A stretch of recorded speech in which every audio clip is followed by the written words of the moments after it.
Sorry, one last thing. Don't let removing this back panel intimidate you. It seems, oh my gosh, it's big and it's all, don't let it intimidate you. Honestly, it's, mine's back here, as you can see. It's these couple holes, that's it. These couple rods on each side, and they each have, it's 4 bolts, 2 and 2, or 4 and 4, I can't remember exactly. But they just slide into place here and here. You just pull the bolts out, and the whole thing just slides out. Don't let it intimidate you. It's not a big deal. The rest of this stuff, all this back here, all these panels, they're just clips.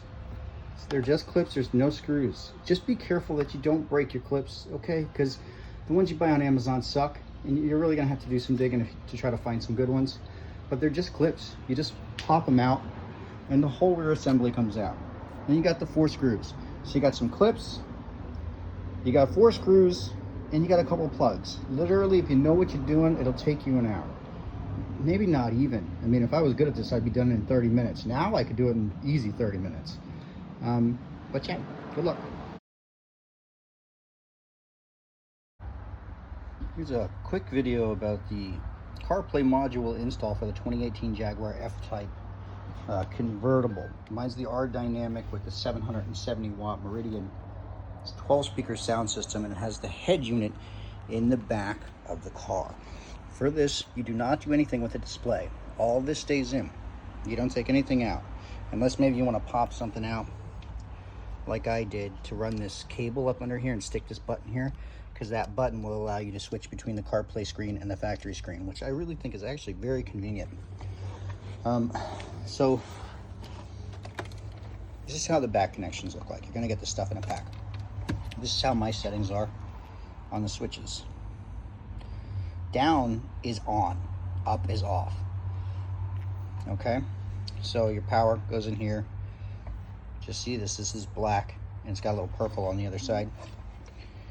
On the other side, you plug this in. This is where your USB plug come from, and that little switch, which I have run after taking off the side trim here. This is just clips. The side trims are just clips. You just pop them out, and you pop it out all the way along the side. It's actually very easy. So this whole trim comes out on both sides if you need to use the other side, and you just clip it back in later.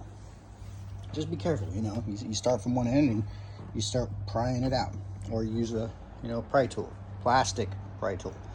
So now you'll see on the back of your head unit, this head unit is usually mounted, let's see, this head unit is usually mounted here like this. So you just got some screws in the side of it that hold it in right here. You just unscrew those screws and you slide it out. You take it, you dump it to the side. Be careful. Don't scratch up your interior, okay? Be careful. Take your time, or you defeat the purpose. My 2 cents. So when you see this first, when you look, this is my new cable connection. Now the old cable, this white one, used to be plugged in right here in this white connection. So you take this connection that was in here out, and you plug it into, see this black cable? This black cable goes green. You plug those together. Now, the other cable, the green cable that's here, runs over here and plugs in where that white cable used to be. Okay, it's really very simple. Then you have your power. So it's got like a three-way splitter. It's a bypass for the power connection. So what you do, this plug used to be in here. This is the original OEM plug. So you take, this is the original OEM plug. You take it out of here and you plug it into the unit. I'll show you real quick.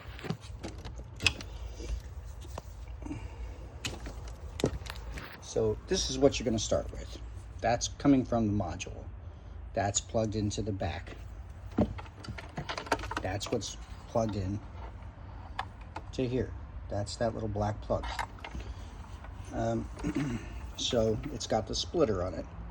You disconnect the factory connection, pop it out. You put the one from the module in. Forgive me. You pop it in. You take the factory connector and you plug it in to the other side of the splitter. Voila. You're literally done. And that's it. You turn on your Wi-Fi, you'll see some kind of PJ something weird Wi-Fi name, and you'll see like a WJB something Bluetooth name.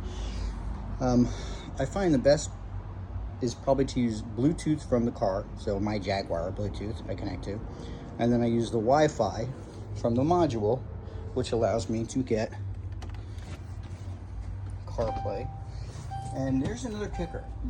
This screen will stay on at first, but it won't stay on for good unless you start the engine. Because the CarPlay module apparently draws a lot of power. So you have to turn on the engine of the car to make it work.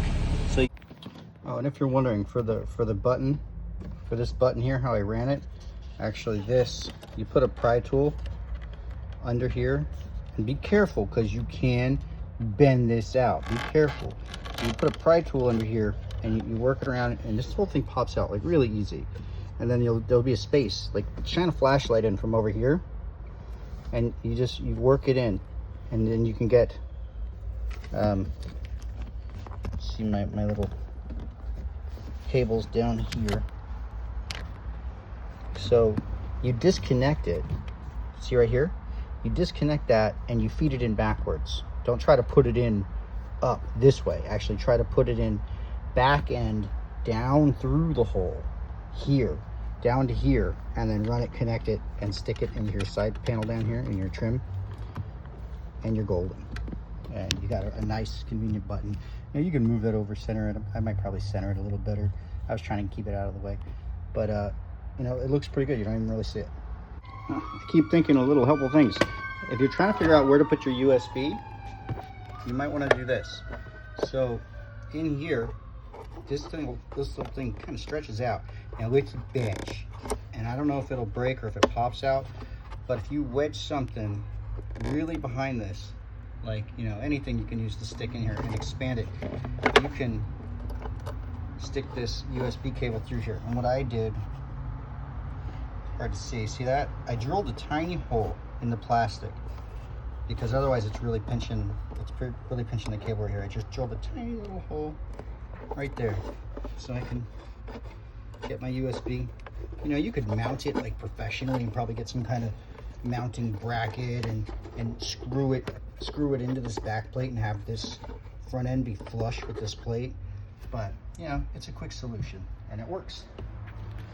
The other cable that I ran for the button, this side panel that's here, and it runs all the way along the front of the trim, just pops out. Again, it's just clips. Don't let the clips scare you, they're easy.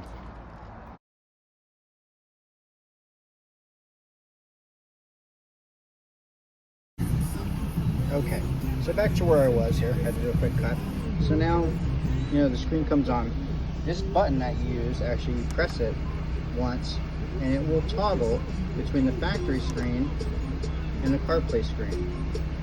It's actually pretty convenient when you know that how these things can be weird to navigate on different modules.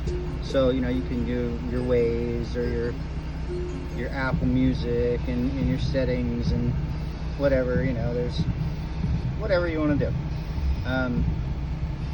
But it's actually a really neat system. You got your, you know, different buttons here, and your home button down here, maps and whatever you want to do.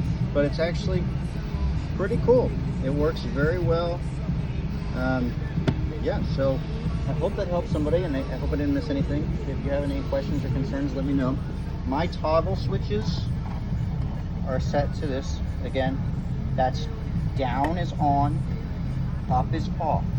It's difficult to see, but that's what that says here. I'll post a picture.